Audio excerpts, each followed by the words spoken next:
ও, আজকে মাছের তেল বানাচ্ছ মা?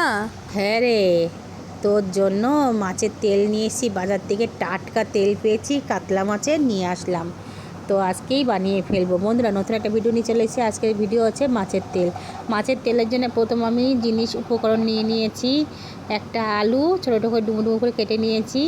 তো এই আলুটা প্রথম তেলের ওপরে ভেজে নেব। নেওয়ার পরে রসুনটা দিয়ে ভালো করে ভেজে নেব। তারপরে কাঁচা লঙ্কা আর পেঁয়াজটা দিয়ে আবার ভালো করে ভেজে নেব। তো ভাজা আমার পুরো কমপ্লিট হয়ে যাওয়ার পরে বন্ধুরা দেখুন, পুরো ভাজা কমপ্লিট। এরপরে আমি একটা গোটা বেগুন কেটে নিয়েছিলাম। বেগুন খুব নরম, ওই জন্য বেগুনটা পরে দিলাম।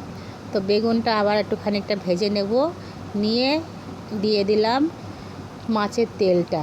তার আগে দিয়ে দিয়েছি নুন আর হলুদ। দেওয়ার পরে মাছের তেলটা দিয়ে ভালো করে অনেকক্ষণ ধরে ভেজে নেব। নিয়ে পুরো ভাজা আমার কমপ্লিট। দেখতে যা লাগছে বন্ধুরা, মেয়ে না খুব পছন্দ করে, আমিও খুব পছন্দ করি। তো দেখুন বন্ধুরা, থালায় চলে এসেছি। সবার আগে মেরেই দিলাম খেতে। সেই তো খেয়ে বলবে কেমন হয়েছে। ওহো, দেখতে তো বেশ দারুণ হয়েছে। এবারে খেয়ে দেখি। খেতে হয়েছে দারুণ।